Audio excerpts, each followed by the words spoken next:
இன்னைக்கு தூங்குறதுக்கு முன்னாடி இந்த ஒரு விஷயத்த மட்டும் ஞாபகம் வச்சுக்கோங்க. ஒரு நாள் தாமதம்னா வாழ்க்கை முடிஞ்சிடலங்க. ஆமாங்க. இப்ப நிறைய பேரு ஒரு விஷயத்துக்காக கவலைப்படுறாங்க. என் வயசுல மத்தவங்க எவ்வளவோ சாதிச்சுட்டாங்க. நான் இன்னும் எதுவுமே பண்ணல. நான் இன்னும் பின்னாடி இருக்கேன். நான் ரொம்ப பின்னாடி இருக்கேன். நான் ரொம்ப லேட் ஆயிட்டேன்னு. அந்த மாதிரி நீங்களும் நினைச்சிட்டு இருந்திருக்கலாம். ஆனா வாழ்க்கை ஒரு ரேஸ் இல்லைங்க. எல்லாருக்கும் ஒரே நேரத்துல வெற்றி கிடைக்கணும்னு எந்த விதியும் கிடையாது.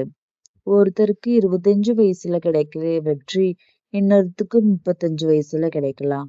வேற ஒருத்தருக்கு 50 வயசுல கூட கிடைக்கலாங்க. ஆனா வெற்றி கிடைக்கிறதுக்கு வயசு முக்கியம் இல்லைங்க. அதை அடைஞ்சாங்களா இல்லையாங்கிறது தான் முக்கியம்.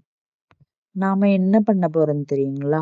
மத்தவங்களோட டைம் லைனை பார்த்து நம்ம வாழ்க்கையை ஜட்ஜ் பண்ண ஆரம்பிச்சிடுறோம். அவங்க வீடு வாங்கிட்டாங்க, அவங்க பிசினஸ் ஆரம்பிச்சுட்டாங்க, அவங்க செட்டில் ஆயிட்டாங்கன்னு. ஆனா அவங்க அது அவங்களோட கதை.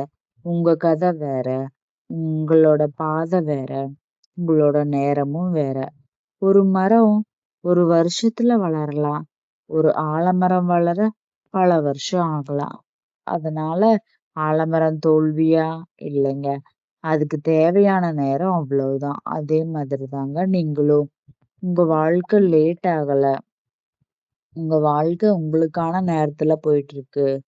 ஒரு கனவு இன்னும் நனவாகலைன்னா அது முடியாதுன்னு அர்த்தம் இல்லைங்க. கொஞ்சம் நேரம் தேவைப்படுதுன்னு அர்த்தம். அதனால உங்களை நீங்க அவசரப்படுத்தாதீங்க. உங்களை நீங்களே குறை சொல்லாதீங்க. உங்களை நீங்க யாரு கூடயும் கம்பேர் பண்ணாதீங்க. இன்னும் வாய்ப்பு இருக்கு. இன்னும் நேரம் இருக்கு. இன்னும் வாழ்க்கை இருக்குங்க. அதுவே போதும். ஒரு நாள் தாமதம்னா வாழ்க்கை முடிஞ்சிடலங்க. ஒரு தோல்வி வந்ததால கதை முடிஞ்சிடல. ஒரு கனவு தள்ளி போனதுனால அது மறைஞ்சிடலங்க. அதனால அமைதியா மூச்சு விடுங்க. உங்க பாதையில தொடர்ந்து நடங்க.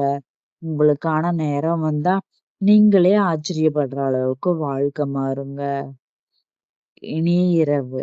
நினைவுல வச்சுக்கோங்க. வெற்றிக்கு எக்ஸ்பைரி டேட் கிடையாது.